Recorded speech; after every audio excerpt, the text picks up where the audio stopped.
Okay guys, here's Duck's 1990 GT. This is a project that I bought quite a long time ago. Didn't have a lot of time for it. And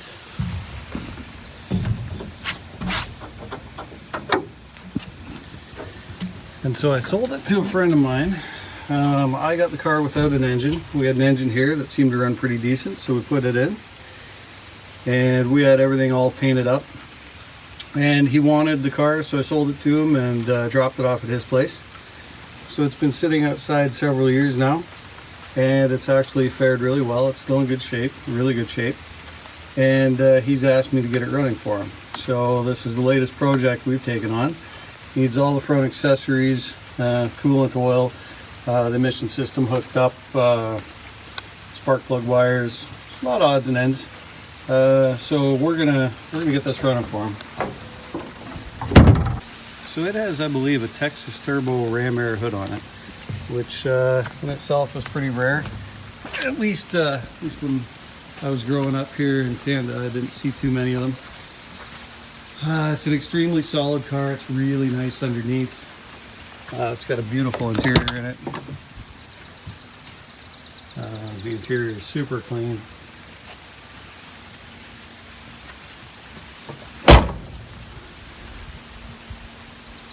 And it's just all around a nice car. He's got one of the original old school Altered Stangs license plates frames, the OG ones. This is the first batch we had made up. It was put on his car when we sold it to him. It's still there. Love seeing it.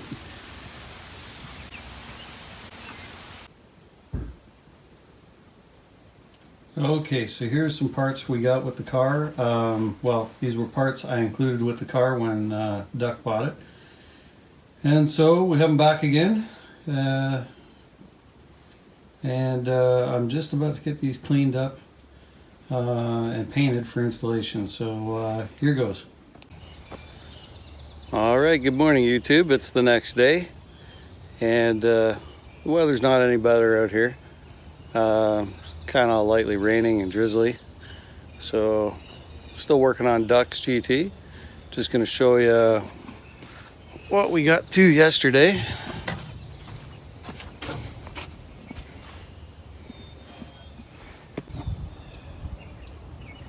Alright, so we've got all of our brackets cleaned up, pulleys painted,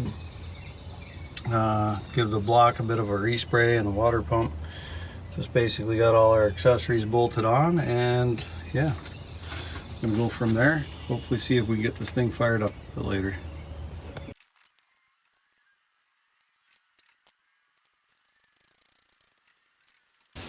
Hey guys, so just working on Duck's car here, and I grabbed a belt to throw on it. The smog pump is seized solid, so I grabbed a shorter belt than stock, tried to put it on. It was still too long, so now I've got to find a belt for it. So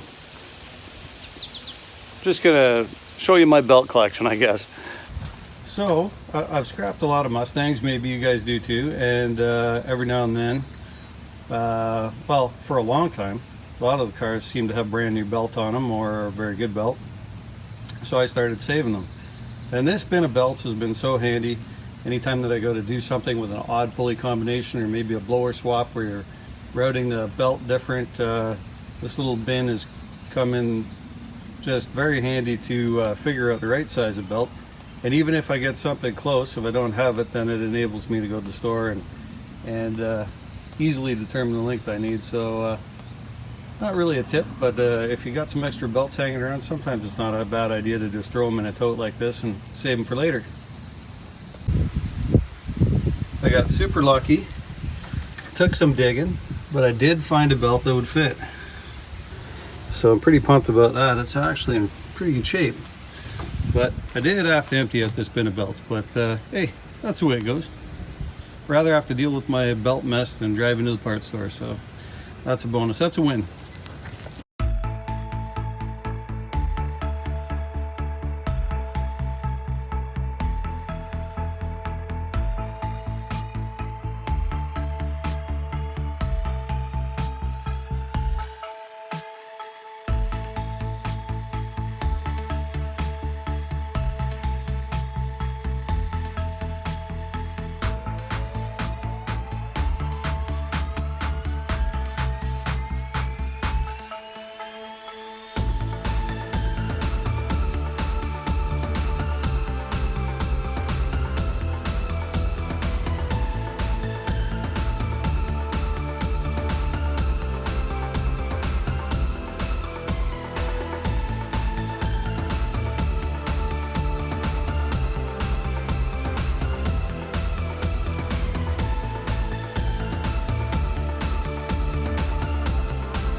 Okay YouTube, we're back again here with Duck's car. I'm working on the power steering pump, and this has come off a parts car. So somebody, probably me, has cut the hose, the return hose, just the regular rubber hose.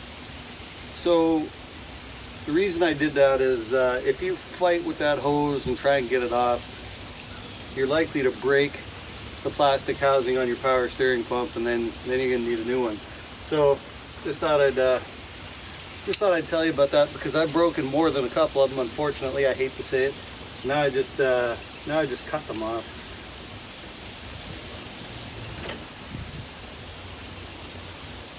The power steering return hose is relatively cheap anyway.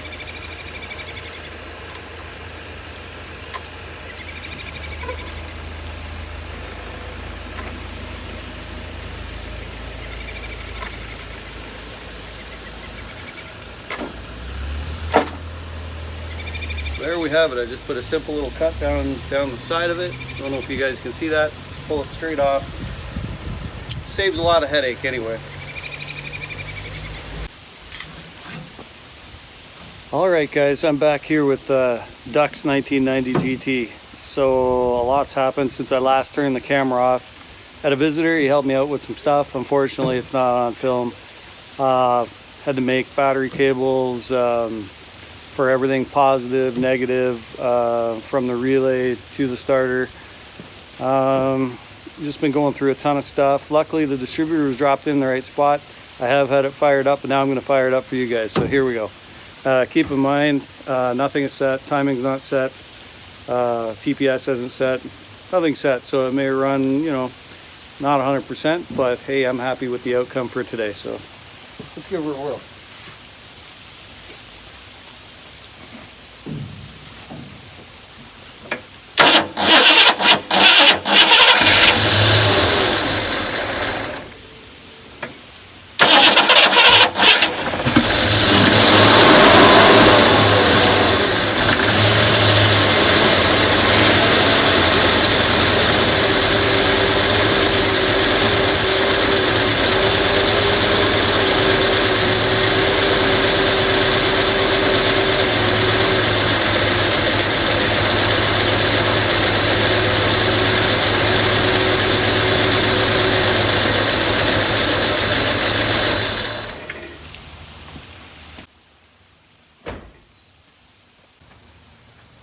Okay, so there you have it, YouTube. This car's been sitting for many years, and Duck, he owns a garage in town. He is the best exhaust guy I know. He does all the exhaust on my Stangs.